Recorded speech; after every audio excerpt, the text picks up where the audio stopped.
Hey guys, Ronin and Jane here, and I'm back for another edition to Conversations with Ronin. Now, for this week's edition, it's going to be mostly DC news out of the comic world and the movie world. And we're going to wrap this edition with some appreciation for Star Trek anniversary and image/news that's come out from the Marvel Cinematic Universe. Yeah. So let's get on to it. Well, first of all, how rude of me. I hope everyone's having a good day, or good night, or good morning, or good evening. And I think the biggest, shocked or whoa news that came out from the DC film side is that Joe Manganiello. I'm sorry, Mr. Joe. I can't pronounce that many people's best last names, but he's been cast and confirmed by Jeff Johns as Deathstroke.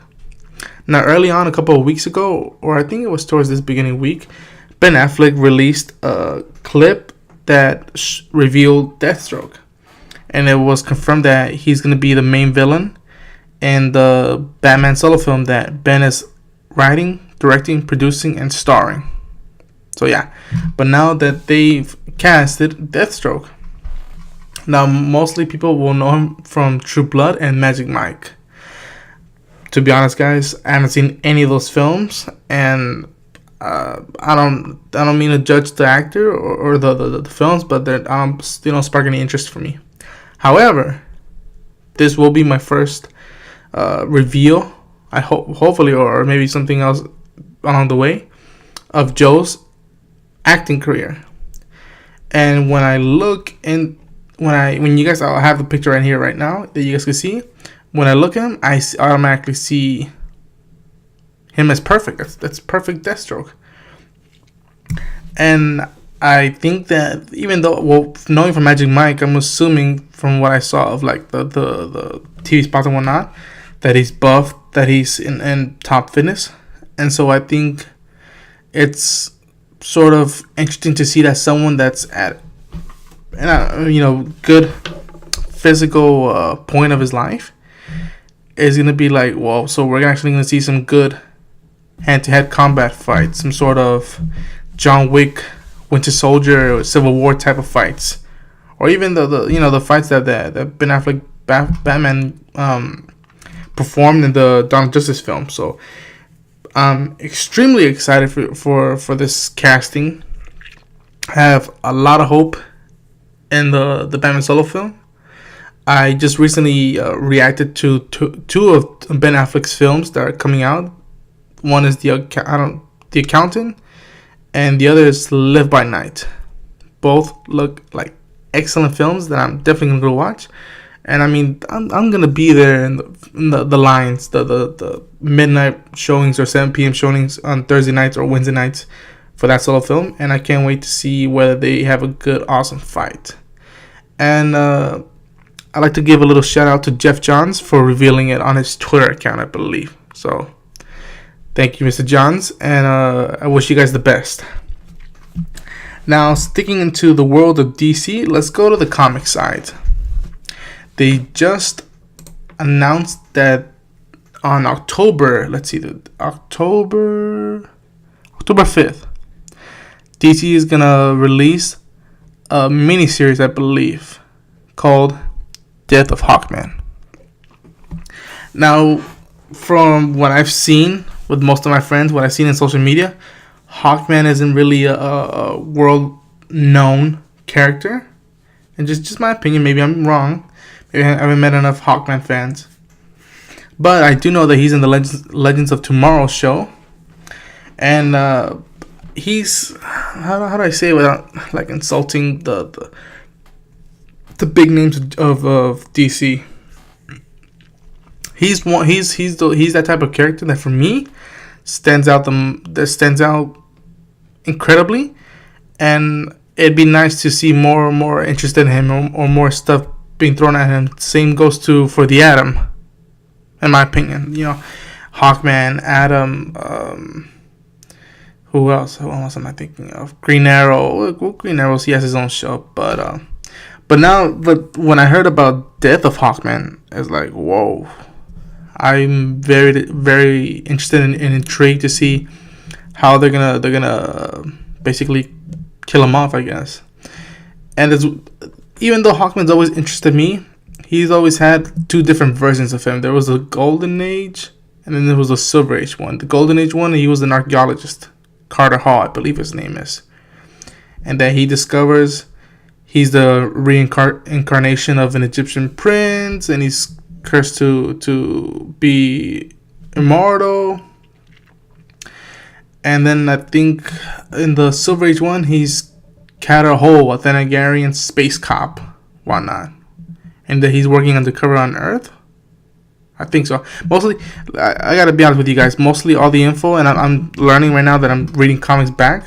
Most of my info comes from watching the cartoons. So Batman the animated series, Superman animated series, the Green Lantern one season animated series, the Justice League, both Justice League and Unlimited animated series. So for me, I know him more as the archaeologist, but I remember in the New 52 DC Comics that there was like a series of him being sort of an undercover cop, space cop on Earth. So I hope that John to Comics, or the store that I usually go to, are gonna have that series, and I'm gonna definitely gonna get it out. And if you guys have any good stories or storylines that I should check out, post them down in the comments. That guys, the more info you guys give me, the more I'll invest my time and interest in the character, whatnot. But Death of Hawkman sounds sad, but sounds rad, cool. But yeah, and we're gonna go back to the film side, specifically animated side of DC, and it's gonna have to do with the Batman Return of the Caped Crusaders animated film. Now, when I saw the trailer and I heard about it, I'm like, cool, I'm gonna watch that. And at first, I thought it was just gonna be the just released into Blu-ray. And then they just told about, I think it was a few hours ago, maybe yesterday, that they're gonna pull off the same thing that they did with Killing Joke. That they're gonna give a limited theatrical release for the film, and you'll be able to watch it on the 10th of October, around 2 p.m., 7 p.m., and 10 p.m. times, around those times. So it's basically the same scenario as the Killing Joke was, which you guys could watch my review and my trailer reaction that we did. So, well, I'm definitely gonna do this one in theaters, and hopefully it'll make me like it enough to buy it, because when I saw the Killing Joke, I'm one of the few that actually liked it and actually bought the Blu-ray. But yeah, it's cool news, and I'm gonna try to bring the guys in, because the guys dig the Killing Joke. They like that R-rated version. They dig Kevin Conroy, Mark Hamill's, Tara Strong versions of these characters, except for the ending that they didn't like, which I think everyone could still talk about over and over and over again. But this one's gonna be the Adam West and Burt Ward that I don't believe they're not that well known from my friends. So it's gonna be interesting to see whether they're like, wait a minute, this is the original TV show one, and who knows. But I love Adam West and Burt Ward's Batman and Robin, so can't wait, and I'll definitely be in the theaters to go see it. And continuing and ending off the DC film news, Billy Crudup, aka Dr. Manhattan from the Watchmen film, has just been cast as Henry Allen, the father of Barry Allen, the Flash, Ezra Miller's version. Now, the movie Flash is set to come out on the 16th of March of 2018, which is going to be his first solo film after Justice League, which is coming out next year. And when I heard this news, first of all, I'm like, Billy Crudup is an excellent actor. And I looked at the pictures, and he reminds me, and when I found out he was playing actually Barry's dad, Henry Allen, he reminded me, he looked similar, but probably just, and I don't mean to offend, damn, I forgot the actor's name. I'm sorry, guys, I'm still trying to learn this and whatnot. John Wesley Shipp. I'm sorry, John Wesley Shipp, the original Flash from the 80s 90s TV show. When I saw Billy's photo, and then I looked at John Wesley's, I'm like, they kind of look similar. So it'd be cool. I think it's an excellent casting, and I can't wait to see the chemistry between Ezra Miller and Billy as the Allens of the DC universe. So, yay! And I think this news is sort of it breaks my heart, but it's sort of an excellent send-off, because Alan Moore, the great iconic Alan Moore, just confirmed that he will be retiring from comics, writing comics. Now, for those who are the uninitiative, Alan Moore is I'm not gonna say the Godfather, but I just say he's the epitome of poetry and standouts. I mean, if you guys don't know his track history, Alan Moore wrote Watchmen. Alan Moore wrote Batman: The Killing Joke, the graphic novel. He's responsible for V for Vendetta. He's responsible for recreating Swamp Thing, and if you guys haven't read the Swamp Thing, Alan Moore's run of the Swamp Thing, it's poetry, guys. I mean, one of the fewest times that I've cried reading comics was reading Swamp Thing's inner monologue of thinking to himself like he was once a man and now he's a monster. It's beautiful. It's sort of the I'm not trying to offend the character Swamp Thing, but the ugly version of Hulk. Literally, which, the Hulk is now, he's famous and kids love and want to be the Hulk. This one is like people terrified of him, and he's terrified of himself, and he just it's like he's in denial and whatnot that he's still human and whatnot, and he's battling one out. But you guys should definitely check out his Swamp Thing run. And then to add stuff, people tend to know that Alan Moore has not appreciated that his work has been adapted into the Hollywood cinema stuff. So he's not a fan of the V for Vendetta film or the League of Extraordinary Gentlemen films, Watchmen, the Killing Joke animated film. He doesn't dig it when people mess with his artwork, which is fine, because I mean it's his point of view. And I respect. I mean, if he's that good, and he trust me, guys, he is good. Whether you guys like it or not, you can't deny that guy. He could write.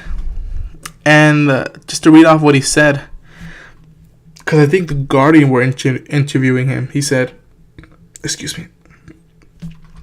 I think I have done enough for comics. I've done all that I can. I think if I were to continue to work in comics, inevitably the ideas would suffer.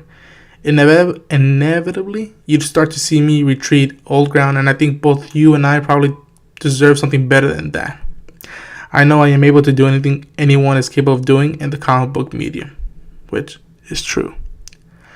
"I don't need to prove anything to myself or anyone else. I will always revere comics as a medium. It is a wonderful medium."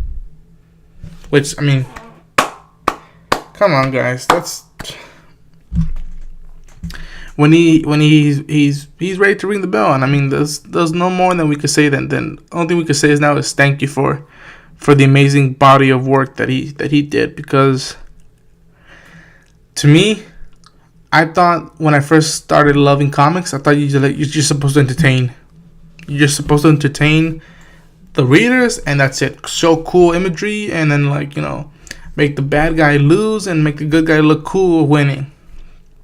And then when I heard about Alan Moore and his novels, it's like, you know what? It's okay, and it's probably a little bit more interesting to get into characters' minds and to see their points of view of the world instead of the world's point of view on the character and whatnot.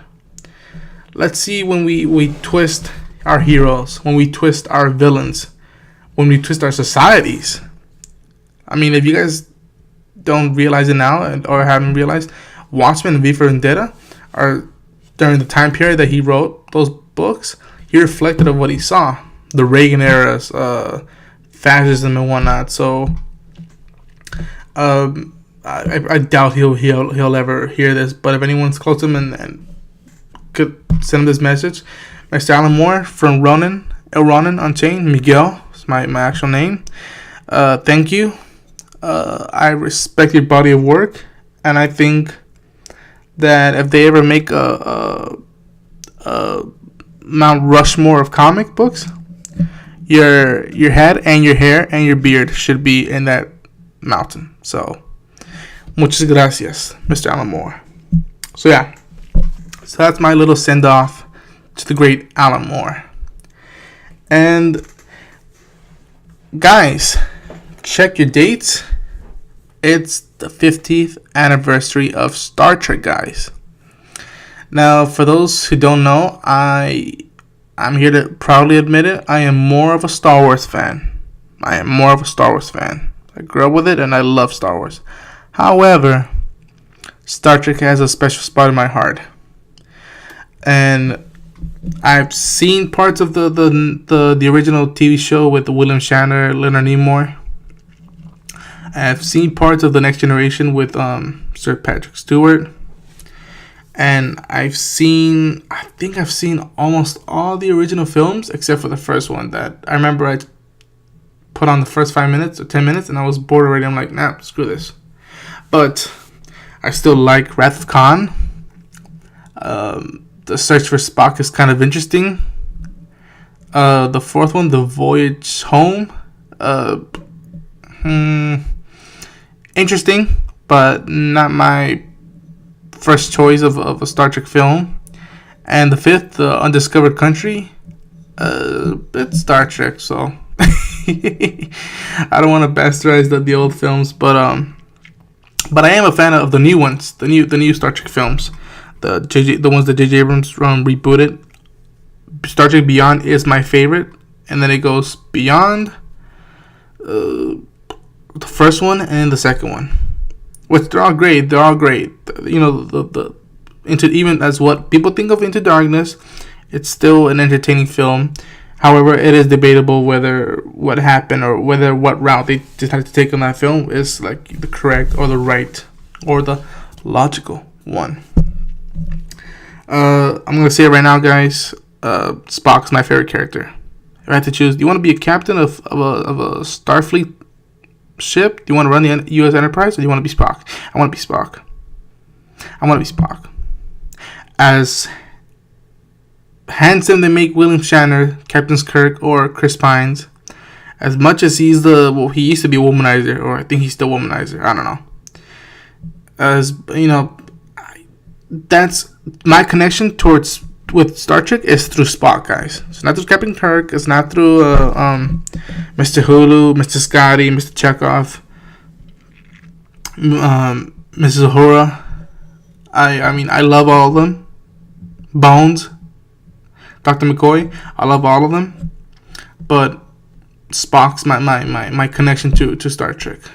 I mean, his live long and prosper. I mean, that's gotta be those 2 or 3 of the greatest science fiction lines, probably even one of the greatest lines of a film or TV show of all time, in my opinion.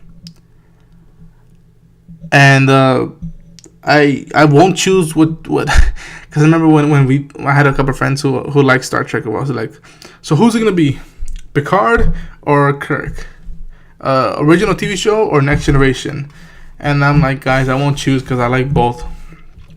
I like both TV shows are intriguing as hell, whatnot. But I want to we have to give a round of applause and a shout out to the man who's responsible for the mystique and the phenomenon that is Star Trek. That's Gene Roddenberry. And I remember I saw Trouble in the Bridge. It was a documentary, guys, that you guys should check out. I don't know if it's on Netflix or it was on Netflix. I'm not 100% sure. But it's a documentary of how Next Generation took off, how it was created, conceived, and how it became the phenomenon. and it goes through the rocky first few years of it, of writers, producers, directors, the studio versus Roddenberry, the cast, and all that. The insomnia that was those few years trying to get the show going, and it's an interesting take on, or it's an interesting look of how it all went down. So if you guys are interested in anything like that, you guys should check that out. I think it's called Trouble on the Bridge. I think it's all. It's directed. I think it's directed by William Shatner. He narrates it, but he interviews the writers of the show, the actors and whatnot. So it's a cool take. But happy 50th anniversary, Star Trek. Live long and prosper. But yeah. And to wrap it up for this edition, guys, finally we see something, even though it's not from the film. If you guys take a look at this picture that I'm put up, it's from Marvel Studios' Facebook account, and it just tagged, says rehearsal. Now what it is a picture from the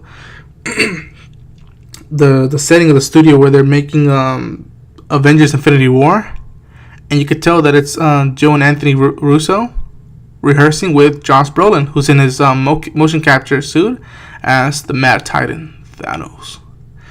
And even though we don't see the CG all that of Thanos, just seeing Josh Brolin in the motion capture, with you see the papers, you see they're like, with the script, the rehearsing and whatnot. Dude, guys, I mean, dude and girls, it gets me up, dude, because we're this close. Well, technically not this close, but we're far off. I believe it's 2 more years. Jesus, 2 more years, guys. 2 more years until we see Infinity War. But it's still like amazing that it's happening. It's happening. The moment we've been waiting for since Robert Downey Jr. said, "I am Iron Man." Since we saw that 360 shot of the Avengers assembling in the Avengers movie, since that fight, that epic airport fight of Civil War. I mean, we've been waiting for Infinity War for the longest. And I remember when I think Marvel Studio, I think it was Kevin Feige who said, Infinity War is going to be the end and the beginning of the Marvel Cinematic Universe. Which means that after that, what we've known so far, it's going to change more than what we've seen in Civil War. Change more than what we've seen in Winter Soldier. Change more than we're probably going to see in Thor Ragnarok. So it's going to be interesting as hell. And I hope, and this is me, hear me out, guys. And I think we all agree, for Age of Ultron, a month, the 2-3 months leading up to it, it was like each week they would reveal the clip or a trailer. I did not appreciate that. Now, me being the idiot that was like fed into it, like, yes, give me scenes, let me see that. I was an idiot, and almost a fifth or a fourth of the film got already ruined for me. Like, it was like, I already seen this and whatnot. So if anyone at Marvel, anyone at Disney is hearing this, take it from me.